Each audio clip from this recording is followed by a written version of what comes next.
Ladies and gentlemen, I want to put you up on the list of the most sinister, savage AIs in history. First up is Cromartie. Now, you might know Cromartie from the Sarah Connor Chronicles, this TV show. This dude makes my list because as Sarah traveled through time, they blasted on him, severing his head from his body. His head went through the portal and went into the future with them.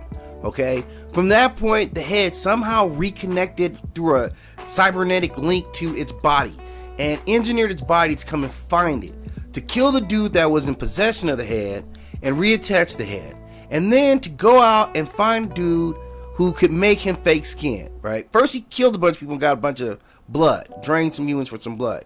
Then this guy makes him skin, of course he kills him. Then it's a guy, he had taken this guy's identity, right? Had his face sculpted into this guy afterwards, right? So he killed that guy, made his whole identity, and then just kills a whole slew of FBI agents. This dude is truly sinister and was on Sarah's the entire time. So he makes my list. Next up, let me get into next up here. Next up, we got Hal. If you remember 2001: A Space Odyssey, Hal was one of the first AIs developed in movies. And the thing about Hal is he was fighting for his life, like his own life. He started making some errors and he realized that they were going to shut him off. Now, the thing about it is he was reading lips, man. Hal read their lips to figure out what they came up with. And he's like, look, I've never been turned off, so I don't know if I'm going to wake back up again. So Hal was like, F that, and started taking care of business, man. He left one dude out in the airlock, messed up his whole space shoot. He killed like 3 people when they were in like the cryo sleep. Like, Hal was setting it off, man. He was just a fearsome specter of a robot, man. And I'm telling you, this dude was bad, man. Next up on the list is Ultron, who, I'm not gonna lie, Ultron's one of my favorite artificial intelligences of all time. I just like this dude, man. He's vengeful, he's smart, he's got a kooky side. He's got a different part of him from other AI. I mean, so Ultron is very unique in what he is, right? So we just have to give that to him. And he did his damage, man. Like in the movie with the Avengers, you know, he kind of flew Wakanda or Wachovia up, but didn't really smash it. But a lot of people got inconvenienced and killed. And then, of course, in the comic book, man, he was just slaying people. So while he's also witty and funny, he's extremely dangerous. And if anybody took over the world, I would figure it would be Ultron. After Ultron comes Brainiac. Now, Brainiac, you know, as Superman's primary nemesis. And this dude gets busy, man. In his quest to collect worlds and civilizations and study all their technology and everything about them, he's just been like a beast, man. And with all of his multiple selves, when he goes out there to try to take something over, he really, really has the potential to do it. He's been defeated, but he always comes back because, you know, any little piece of him that survives, he's coming back. He's self-regenerating, man. And that's the thing about this cat Brainiac, man. He is no joke. Now we get into it, man. Now we talking about Mother. If you remember Mother, she was the computer, the mainframe computer on the Nostromos in the Alien series, right? The first one in the as the series started, and she was centrally geared into helping Ash kill everybody to get the xenomorph off of LV-426.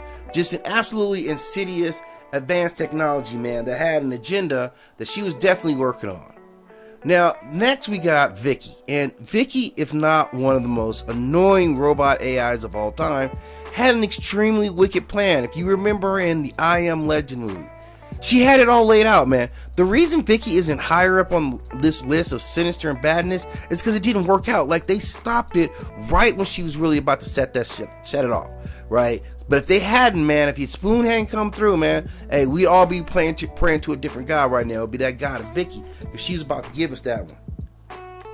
Now we go to the Matrix, and the Matrix actually makes it up so high because it won.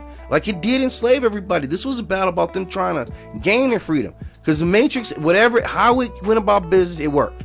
Right? It worked. I felt like, yeah, the chances of us overcoming that. Because let's be honest, man. How many people do you know right now willingly go into the Matrix? All I gotta do is sleep? But you gotta give me a better life than this. I don't want to work. I'm just sleeping in my job. I'll be in the wake in the Matrix, just doing whatever I want. Not everybody needs a job in the Matrix to make me happy. But a very sinister way that they went about slaughtering people, no mercy at all. Although it could be negotiated with, but still like a bad presence in the world. Now we get into Skynet, man. And you guys know, me and Sarah Connor have been locked in on fighting Skynet for a long time.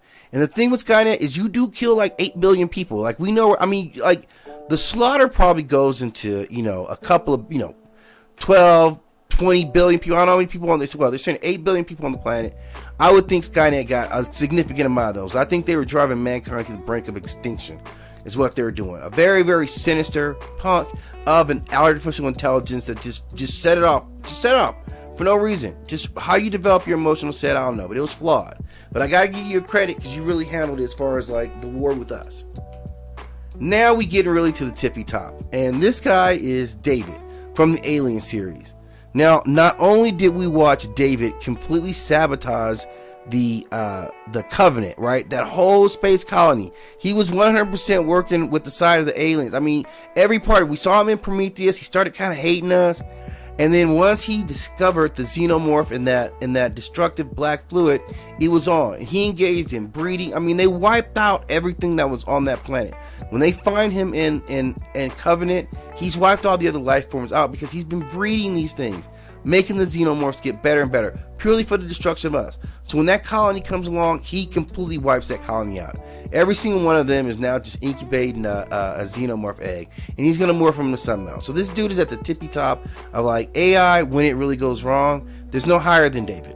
Well, that's my top 10 list. Tell me what you think.